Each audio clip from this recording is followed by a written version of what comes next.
Welcome to the Design Studio for Dreamers. Unlock new creative design and video skills every week. Join us at the Creative Lab. Presented by No Doubt Studio.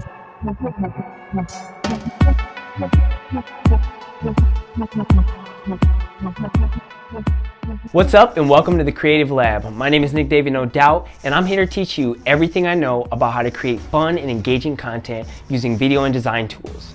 Now, if you're new to this channel, which most of you probably are, consider subscribing because I have a lot more creative tips for you and you don't want to miss out on them. So stay tuned, we got a lot more for you and welcome to the Creative Lab.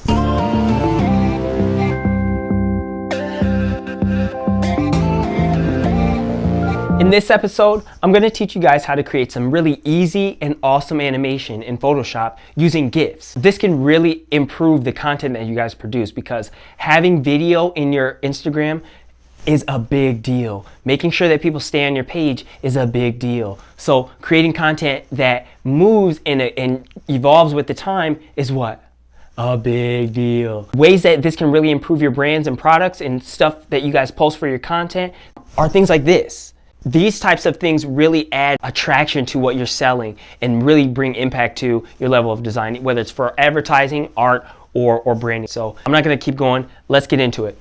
Hello and welcome to the very first episode of Creative Lab. So glad you're here. I can't wait to get into this lesson. This first lesson is really cool. It's one of my favorite tricks and honestly it has such an impact on the work that I create. It's ridiculous. It's ridiculous. So I'm going to show you guys a little bit of the types of stuff that you can do with it. First, I'll show you what we're going to be making. This is similar to what we're going to be making. Shapes that just animate in a space. Something like that. Really simple in Photoshop. So this is our project and this is our space. But some of the effects that you can add have really cool effects like this. You can add some really cool floating effects by applying the things that I'm about to teach you to multiple items on your page. You can take your flat designs and turn it into this. I know a lot of Instagram accounts have really cool posts and some of them could be yours. So let's get into it. So to start, we are going to go down and let's start a fresh page. So I'm going to delete all these and hit this sticky note down here to create a new layer. And what I'm going to do is I'm going to fill it with G. By pressing G, you can toggle through your gradient, or not gradient, but your bucket tool. And I'm going to fill it with just any color. We'll do an off gray, just so that I know that's my background. And then I'm going to double click it and go to gradient. And because I really like that one, maybe we'll use another one. All right, let's do a lime green one. Because I've already recorded this video like 3 times now. I've made just about every color, so we're gonna pick some fun. Okay, now that we have our nice fancy green background, I'm gonna flip that by pressing reverse, and we're just gonna. Sorry guys, I'm just gonna tweak this a little bit. So we get a nice blend of color. Okay. And I'm gonna go up here to the marquee tool and press on that, and just drag a circle.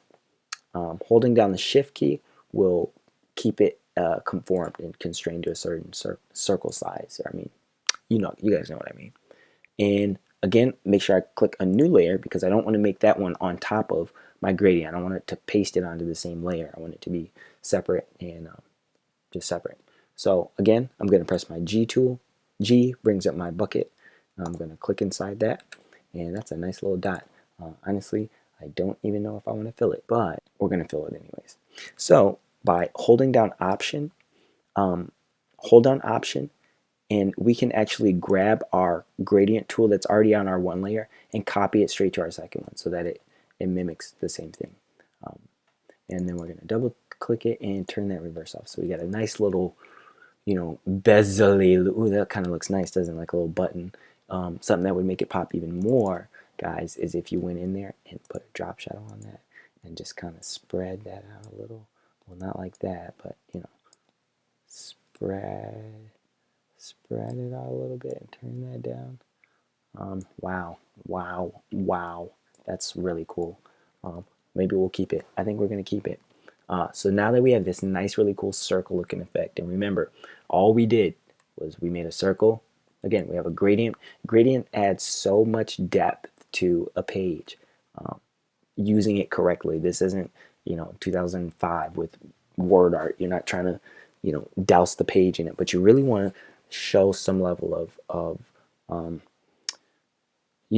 scale, and light has a lot to do with the way things look. So this is a really cool effect. So we're going to do Command J and duplicate that layer, and we're going to do Command K, Command J again, and we're going to put another one over here. And what we want to do is achieve almost that same thing. It's like we want them to go in opposite directions of each other, and maybe we'll get them to go out and do some different stuff.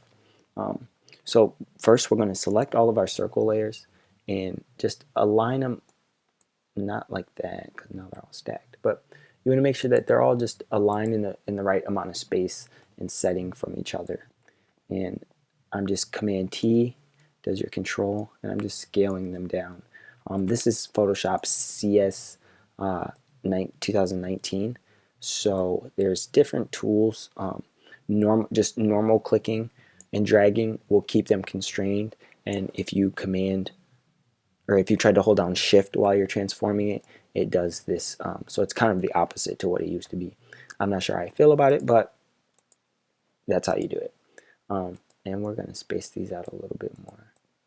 So from here, we're going to go up to our window tool, make sure our workspace, and go to motion. Once we're on motion, if you don't have your timeline, that should pop up. Go to Windows and go down to Timeline, and make sure you click on that. And that'll pull up a nice little box down here. And if it says video, or there should be a little box, a little drop down window that should give you two options. You can choose video animation or frame animation. We want to make sure that we're set onto frame animation. So our frame animation should give us one slide with our current design on it. And what we're going to do is, from this first slide, is add a new one. And we're going to take this second slide and add our actual end frame. So we're going to drag this first. Let's make them kind of go a little wavy. Okay, how about that? So we'll bring this one up, and we'll bring this one down. And we'll bring this one down. Something like that. And so now that we have our first frame, it should be still straight in a line, and our second frame should be a little skewed. Okay, just the first two. So first frame, second frame. Okay, but in order to get from here to here, we have to put in our animation. So what we're going to do is start by selecting, hold down Shift, and select both of these layers. When they're selected, they'll be a little grayed out. Then you're going to go to this little meteor looking thing. It looks kind of like a bullet from the Matrix, and you're going to hit that.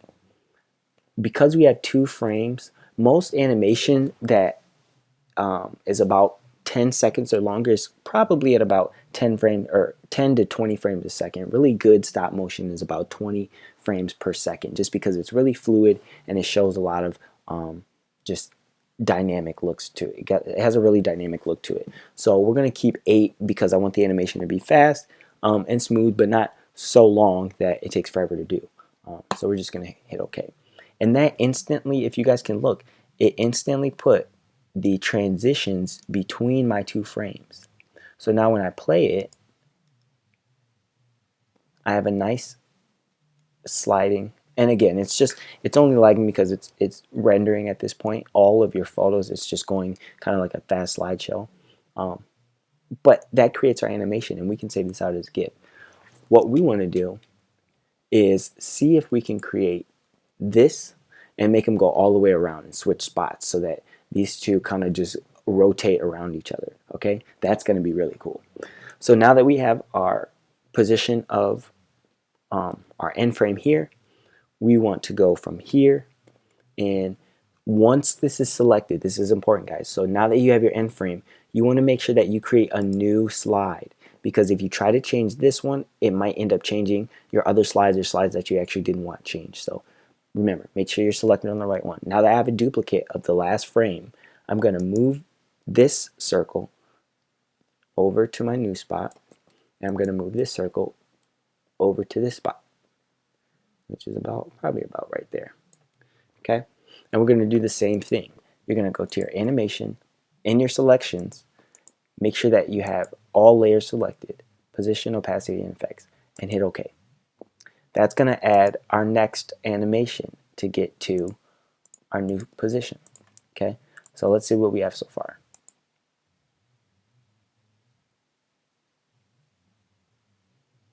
That's kind of cool, guys. Okay, and that's cool.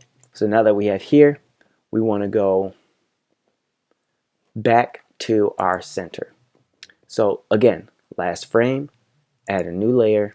We're going to select this frame here, this circle, bring it down to our middle, select this circle, bring it up to our center, and our two frames that are changing are now, select these two, animate, and now we have a complete circle.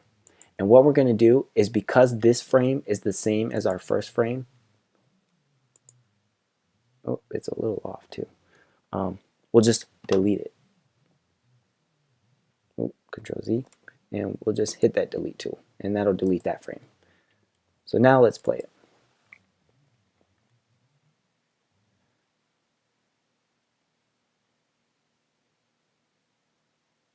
So wow, we got a nice cool animation there. Okay, not quite this. I made this a little earlier when I was doing a demo, but it has the same effect.